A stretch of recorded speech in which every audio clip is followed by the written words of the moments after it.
ఇప్పుడే జీ5 app download చేయండి. చూడండి మీ ఫేవరెట్ టీవీ షోస్ ఎప్పుడైనా ఎక్కడైనా.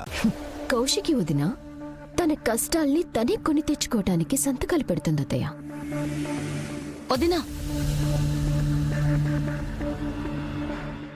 అలా చూడకుండా సంతకాలు పెట్టేశారేంటి?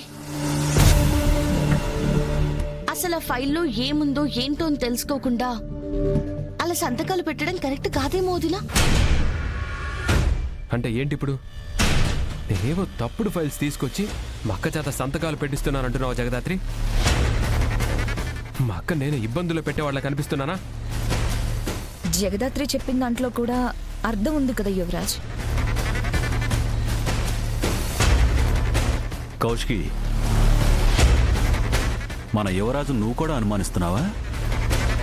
అలా అని నేనెప్పుడు చెప్పాను బాబాయ్? యువరాజ్కి తప్పుడు ఉద్దేశం లేకపోయినా ఆఫీస్లో ఎవరికైనా ఉండొచ్చు కదా.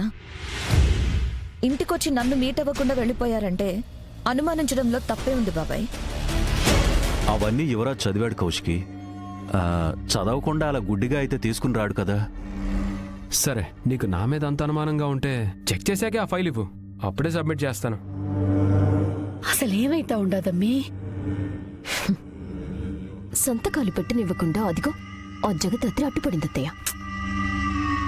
మనం ఆ జగదాత్రిని అడ్డుకుందాం అనుకుంటే ఆ జగదాత్రే ప్రతిసారి మనల్ని అడ్డుకుంటా ఉండదు.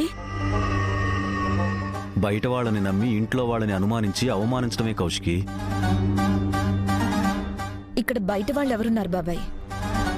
అందరూ మనవాళ్లే. యువరాజ్ మీద నాకెలాంటి అనుమానం లేదు. నా తమ్ముడు నా మంచి కోరుతాడు కానీ నా చెడు కోరుడు.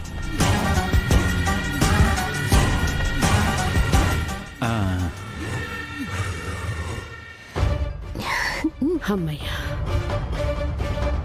జగదాత్రి, కేదార్, మనం వెళ్ళి నాన్నగారి గదిలో వెతుకుదాం పదండి. వెళ్ళండి వెళ్ళండి, మీకు ఆధారం దొరికేలోపే ఆ గది తలుపులు మూసుకునేలా చేస్తాను. మనకు ఆ ఆధారం దొరికిందంటే కేదార్ని షూట్ చేసి పారేస్తాను. నువ్వు వెళ్ళి ఆ ప్లాన్ సంగతి చూడు యువరాజ్.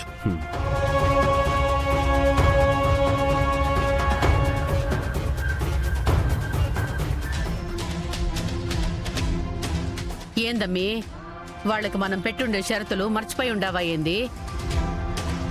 లేదు పిన్ని. మరెందుకు వాళ్ళని ఈ ఇంట్లోకి తీసుకొని వస్తా ఉండావు?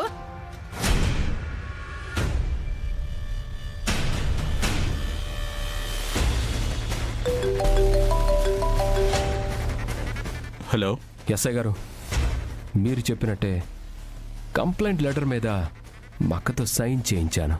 ఓకే యువరాజు గారు, ఇక మీరు చెప్పినట్టే ఆవిడని అరెస్ట్ చేస్తాను. ఈలోపు మీరు ఆ కంప్లైంట్ పేపర్ని పోలీస్ స్టేషన్కి పంపించండి. అలాగే ఎస్ఐ గారు. Constables, yes sir. కమాన్ పదండి. జీ5 యాప్ డౌన్లోడ్ చేసి అన్ని ఎపిసోడ్స్ పూర్తి ఉచితంగా చూడండి.